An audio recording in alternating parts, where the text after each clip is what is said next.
Hello girls and boys, the red light is on, I'm on film, but just to keep my son happy.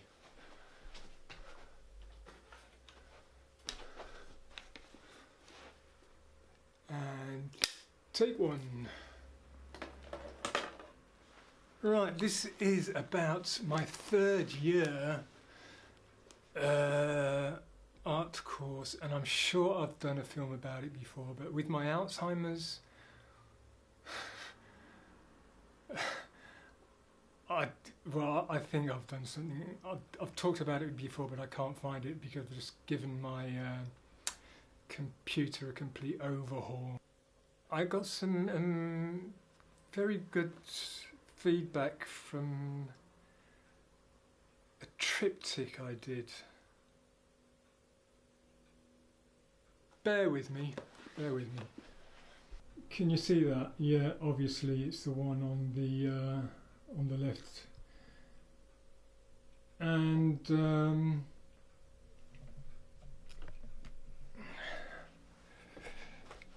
I thought, well,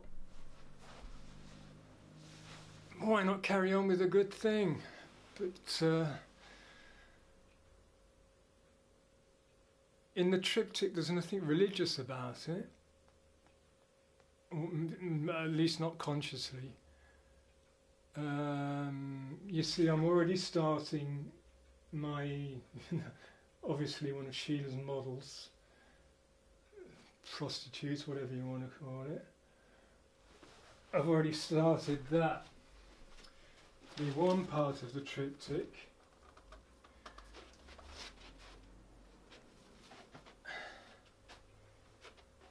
And this part here is still I really should have the courage to do something completely and utterly mine. And obviously it's going to be a third part of the triptych, but this time it's going to be a double-sided triptych, so it's going to be a six-stick. If you can call them that. And I should really, I suppose, not be so obsessed by Egon Schiele, but if you come across genius, it's very hard to define, because Jimi Hendrix is a guitar genius, but to my mum, you know, couldn't play for toffee. It's the same with Mahler. I can't stand the guy, you know, and he was called a genius. And the list goes on and on. But for me, Schiele was a genius. He painted or drew the once, never corrected himself. And just reading about his life, and very short life, and okay, so at the time, poor old Schiele lived in a middle-class family. Dad had syphilis, went to the Vienna School of Art at the age of 16. He didn't really have it that hard, apart from the poor guy got Spanish influenza and died. Was he 20 when he died? I can't remember. Anyway, but it's not Schiele that interests me the most. It's the work. I'm actually writing notes on an article that I found. It might not be an article, it might be just another bloody essay about his outputs. It's not there. Don't worry, I can. Right, 2,000 watercolours and drawings. 300 paintings. Funnily enough, I've just put next to it just slightly less than me, which is supposed to raise a smile, but it just looks pathetic.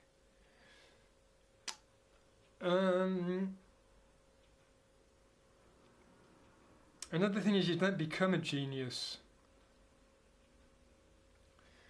You have to learn your trade, your craft, whether you're a writer or a bricklayer. In that respect, he was lucky that you let Gustav Klimt, The Kiss, etc., etc. Gustav Paul Klimt? Oh, I don't know. Anyway, that taught him his craft, and that led on to him developing his style at the age of 20. So yeah, he was 28 when he died, sorry.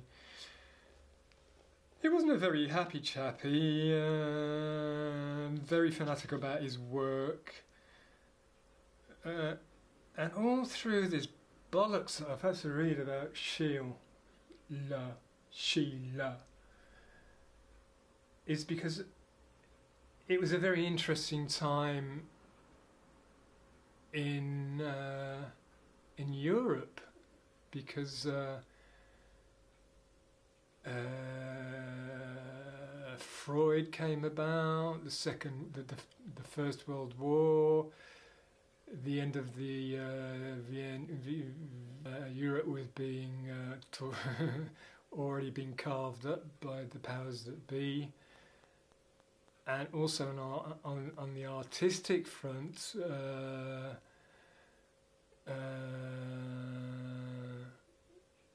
I don't know whether it was by accident or design, schools were popping up all over the place, you know, in Paris, Impressionism, etc., etc., Vienna, Germany, Bauhaus, even Norway had their Edvard Munch.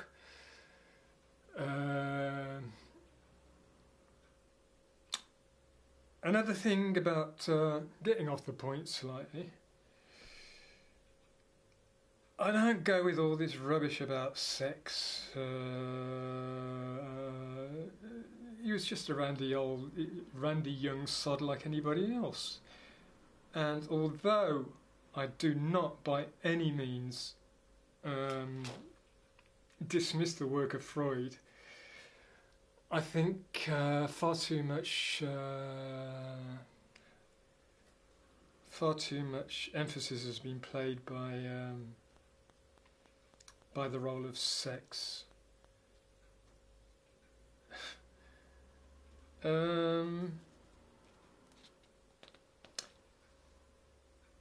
He did a time in prison for, I think it was distributing paintings of young girls, or a mate of his, or for basically people didn't like the idea of him painting nubile prostitutes. And I think it did him good, because his work became less harsh.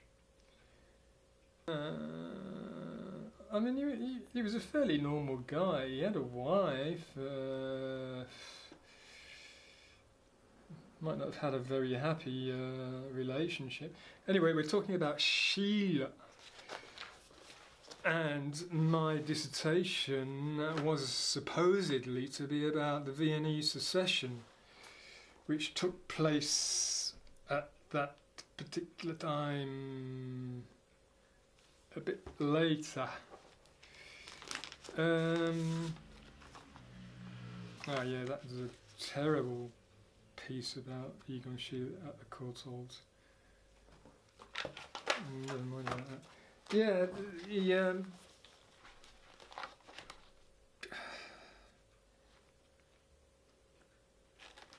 this Viennese secession everything comes around, goes around, comes around, etc., etc. The old school is always taken over by the new school. The Johnny Rottens are always taken... I'm not reading this, by the way. The Johnny Rottens are always taken over by the... I don't know, because I don't follow music anymore. And that's what happened, really. But they did they made a beautiful building, the architects in Vienna, that I'd love to see. Interesting styles, a mishmash of styles as well. When the new secession came along, or the new art movement. Does it have any influence today? I hope I don't have to answer that question. I hope I don't have to ask myself whether Anders Schiele, Vienna, had any influence on the Chapman brothers, Jeff Koons, Damien Hirst, etc., etc. Of course it bloody did. Everything has an influence on everything. Up to what point is debatable. Remember, Vienna was in the throes of a revolution. Hirst, et al., British young artists, or this, that and the other, were in the revolution of making money.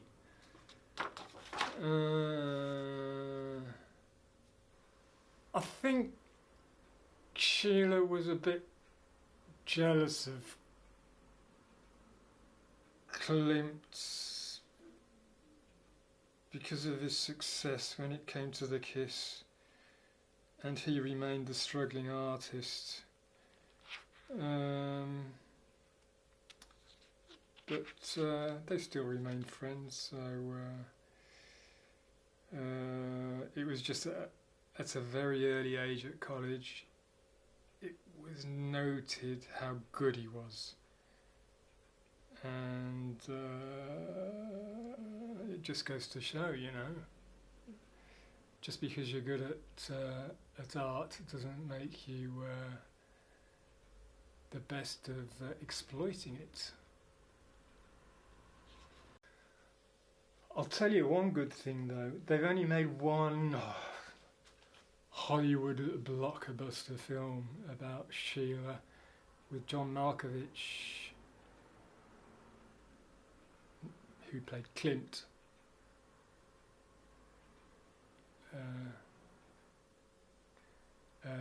Schiele appeared once or twice. It was played by some idiot who can, well, yeah.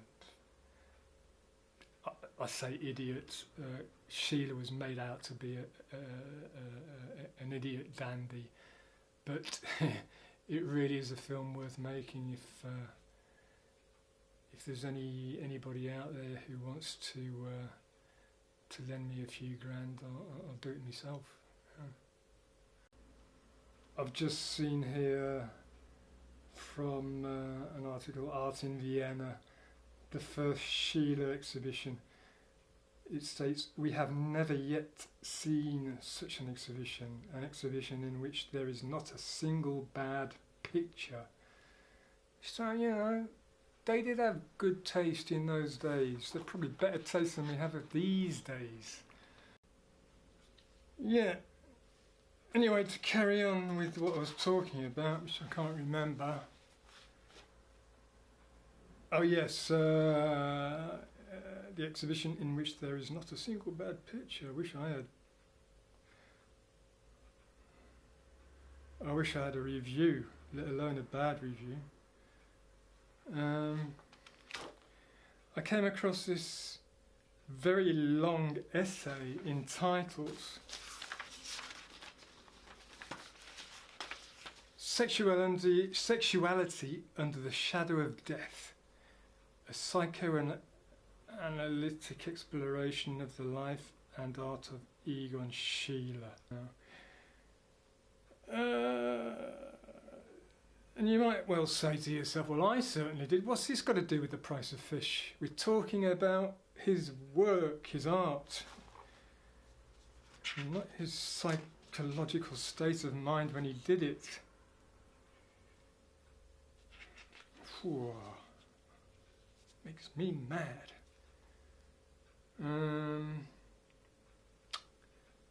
So yeah, the Chinese have the saying, may you never live in interesting times.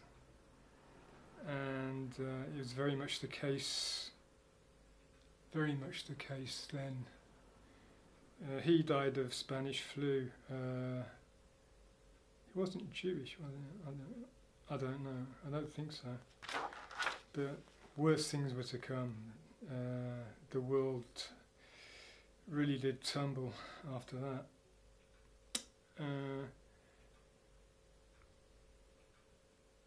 The artists I put him on a par with would be, again, I can't say the word genius because I don't think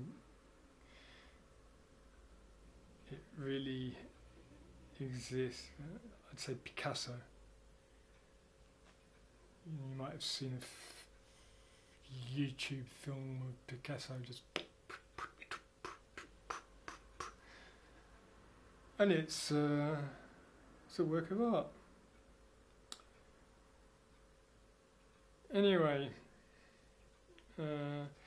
that's the first half of a talk that I wanted to give about what I'm up to at the moment. We're in the summer break of my second to third year, so I've only got 1 year left. And I've been enjoying it up to now. So he was a very narcissistic and bit of a dandy, was Schiele. I think that's because he was maybe shy. I mean, you know, he might have been.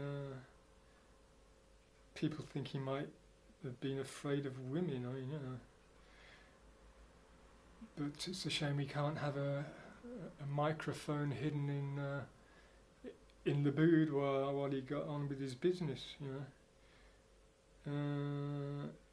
Up to now, I'm up to, well, I've read the whole story of his life, obviously, but in this particular text, I'm up to when he meets his first serious relation, Valerie Noisel, known as Wally. And this tripe about, he described himself as someone who is loving death and loving life. In German, alles ist lebendig tot, which means all is living dead. Well, welcome to the human world, mate. For fuck's sake. Bollocks. Anyway, another thing, an important thing at the time, which I really want to make this